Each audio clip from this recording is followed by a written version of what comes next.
I want to play my Gibson Les Paul Special DC Tribute. We're going to find out if it's any good.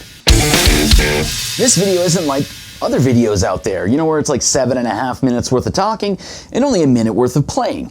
We're going to play the heck out of this, and we're going to be doing some quick comparisons to other guitars, so don't worry there. I also have to make mention that this is not a stock guitar. I've swapped out the tuners twice, changed the bridge twice, and this isn't the original truss rod cover. As always, the signal chain is listed in the description down below, along with the chapter markers, so if you want to skip around to different playing and stuff like that, you can do it. But enough talking, let's get after it.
So you can't do a review on YouTube without talking about the specs, right? Again, this is upgraded. I've swapped out the bridge, the tuners, and the truss rod cover I bought. We do have a slab mahogany body that has the satin nitro finish. We have the rounded profile on a maple neck that has an unbound rosewood fretboard with dot inlays. The Gibson and Les Paul model logos are silk screened, and you should have the vintage size, so smaller holes, vintage deluxe Gibson tuners, but I'm a nerd and I swapped out to the 3-on-a-plate Kluson tuners. We have a master tone and a master volume, along with a 3-way toggle switch. That controls the 2 P90 pickups that are included here. There is body routing underneath here for humbuckers, so if you wanted to do that by humbuckers, you can actually get an aftermarket pickguard and do that no problem. And as far as a bridge, it should come with the Gibson Lightning Bar, but I've installed a Music City, the Savvy bridge. That's enough about the specs for now. Here's 5 more sound samples.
it's at this point here where I do have to appease some people on the internet and play clean.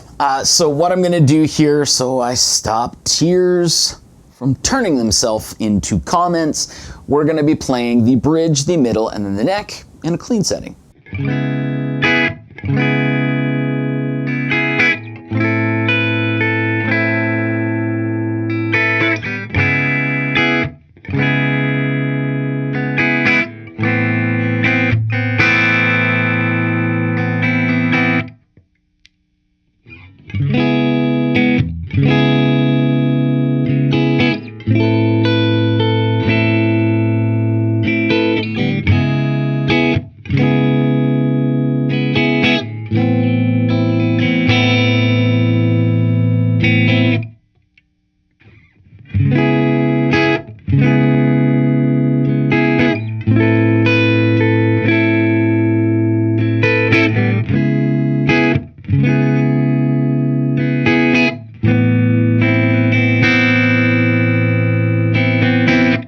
Personally, I've always been more interested in that exact same thing, however, with a little bit of light drive. So here's that.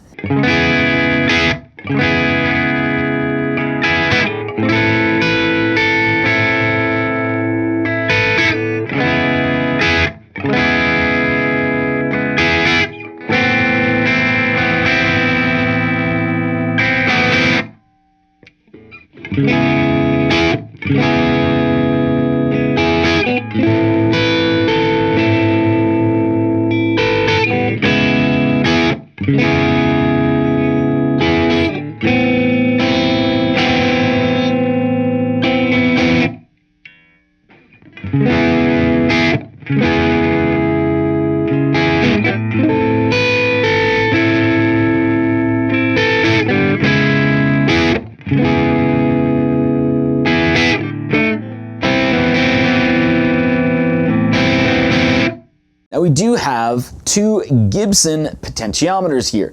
They're hand soldered, but it's not typical Gibson wiring. It's like cheaper wiring. Does that matter? Probably not. And we don't have an orange drop capacitor. We have just like a generic capacitor. But I think that the potentiometers are actually quite decent. So let's go ahead and listen to them.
Now it's only natural to want to kind of compare the P90s to a humbucker equipped guitar. So I grabbed my Gibson Les Paul Tribute that has a 490R and 490T, and you'll be able to listen to the differences here. So there's a bridge, a middle, and then a neck comparison.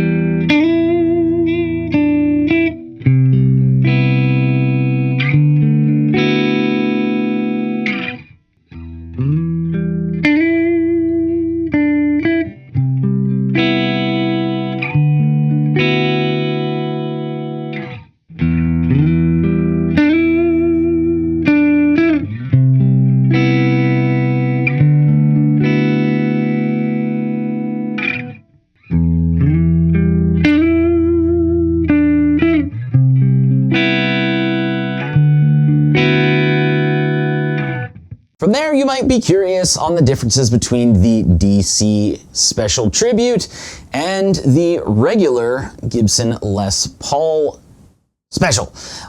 There's quite a bit of differences here. This is actually a TV yellow model, but I'm partially colorblind, so it's probably going to look a little on the green side. I think that's also with the way that this was colored. It's colored a little darker than the normal TV yellow, which is funny because everyone always talks about they got the color right. But we obviously have satin nitro versus gloss nitro. This is an all mahogany body with a mahogany neck. It's a fatter neck too. This has the fat 50s on it.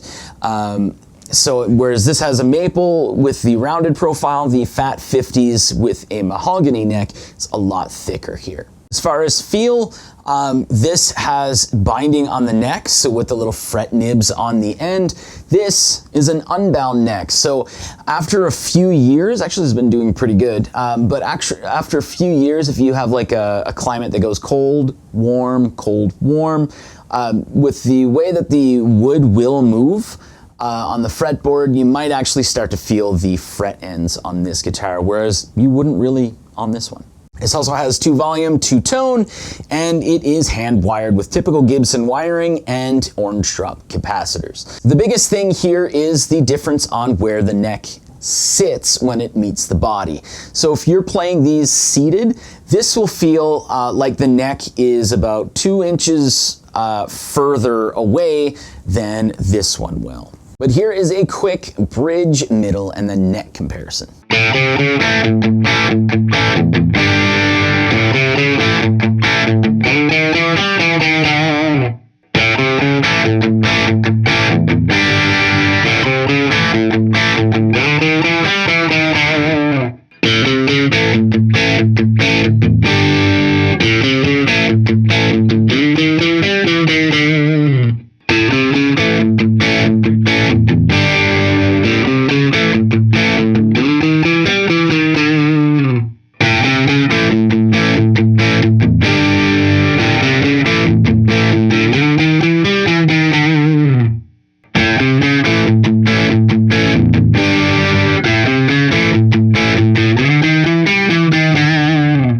Also be curious on the guitar against a Gibson SG Special.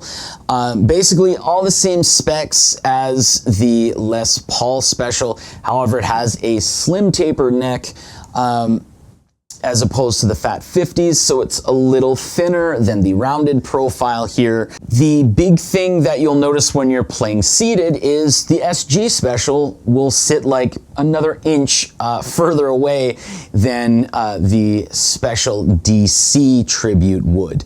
It's just where the neck meets the body, where this kind of raises up to meet the neck, and this doesn't. So here is again a bridge, middle, and then neck comparison.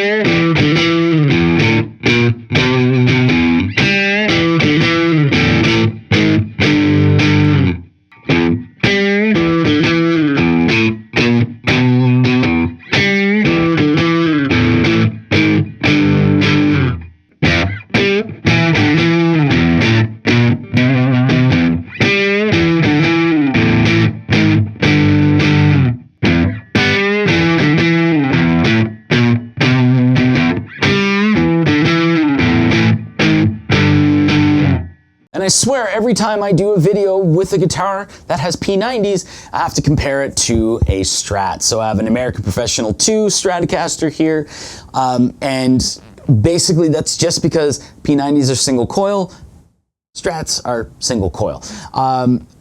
This here is going to sound a little more aggressive and a little thicker, where this is going to sound a little naturally thinner, and it's less hot than the P90 pickups here, so I do have to volume correct it. So I have to boost the volume a little bit on the recording for the Strat so it can kind of volume match to the Les Paul DC Tribute Special Tribute Special Special Tribute DC.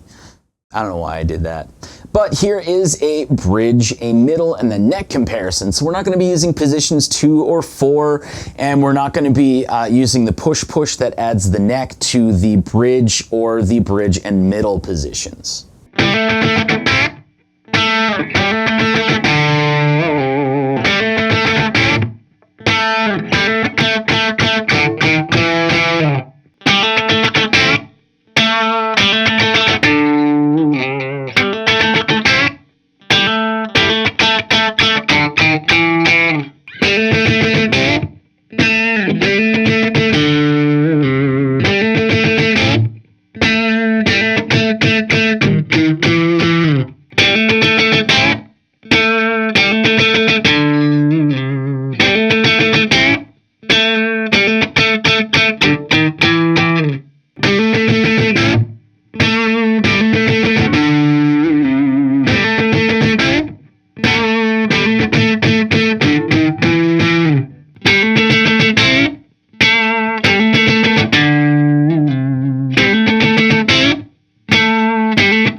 So there you go. There are all of the comparisons, the audio comparisons that I'm going to do with the Les Paul Special DC Tribute. I don't even know if that's the order of the words for this model of guitar here. Before I talk about whether or not I think this is a good guitar, I do want to address the fact that I have another video with this where it's titled, "Why Did This Fail?" And a lot of people take that as me not liking the guitar, which I believe I say numerous times that I love this guitar. It took a few upgrades for me to get it to be like perfect for me.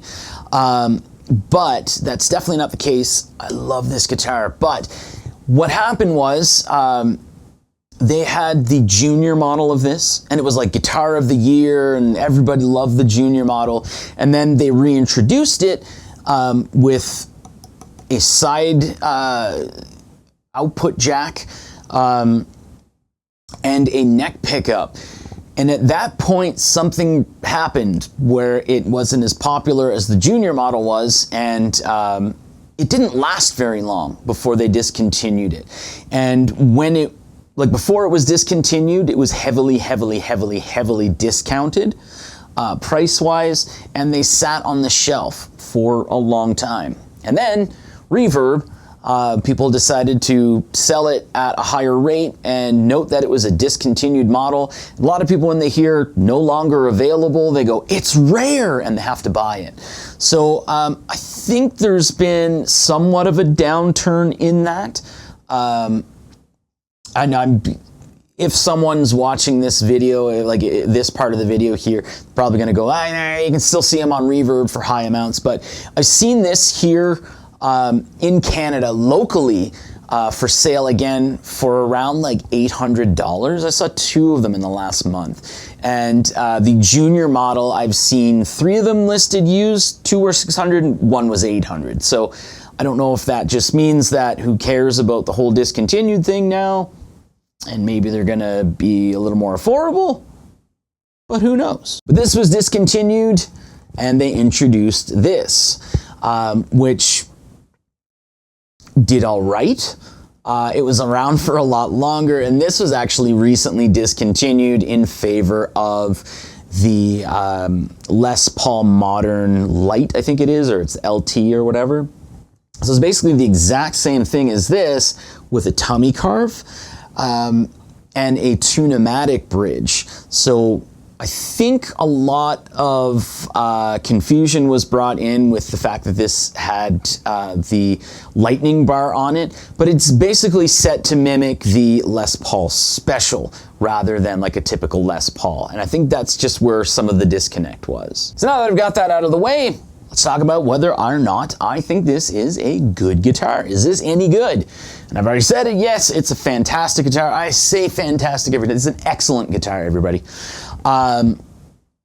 There's a few things that I do have to note with it, but as far as like mojo, and playability wise, this is a fantastic guitar. And as stated earlier, the body is actually routed out so you can put 2 humbuckers in here. You just have to get an aftermarket pickguard, or you can hack the pickguard up yourself, whatever you're most comfortable with. That's awesome. That gives a lot of life to this guitar and a lot of options to that guitar. The tuners, on the other hand, they're the vintage sizing.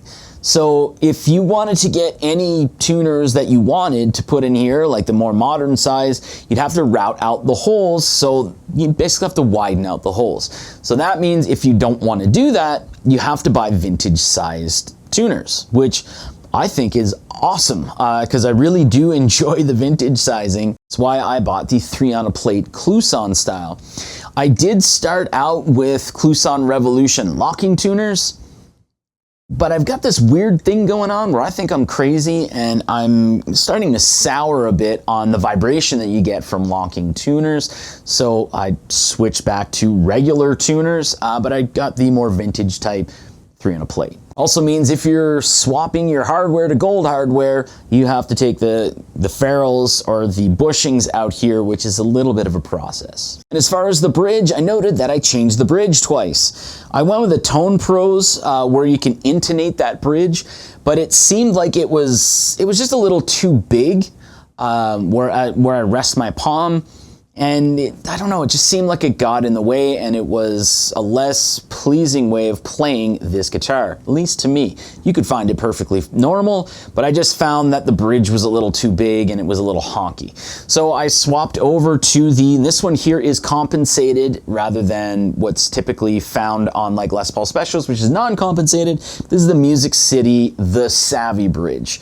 And it is kind of set up like they advertise that it works with this guitar here, and it's been nothing but good ever since I got it. Now, playability wise, this guitar here I find works a little better rhythm wise than when playing lead. That doesn't mean that this is bad playing leads on, it definitely isn't.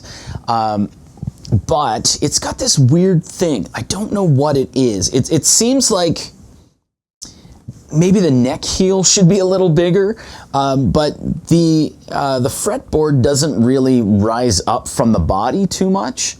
And sort of because of that, it feels like it's a little square when I'm playing leads.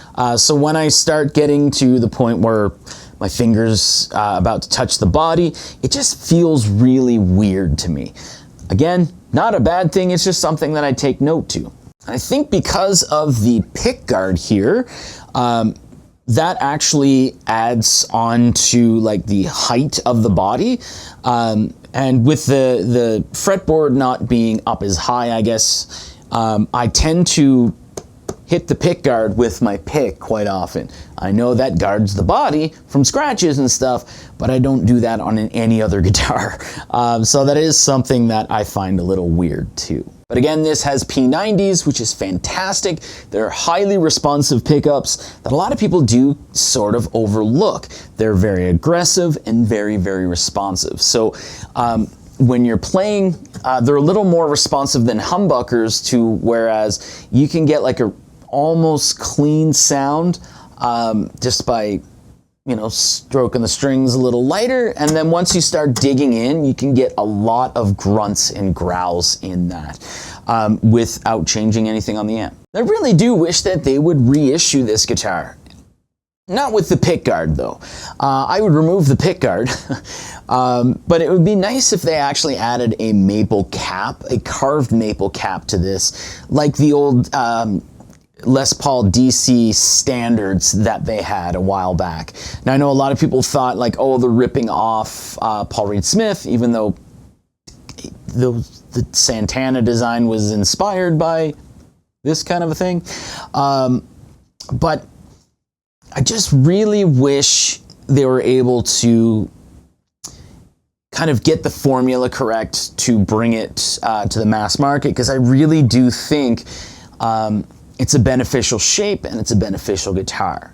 Just some improvements need to be made, and I would love to own more. Anyway, that's all I have to say. Thanks for watching.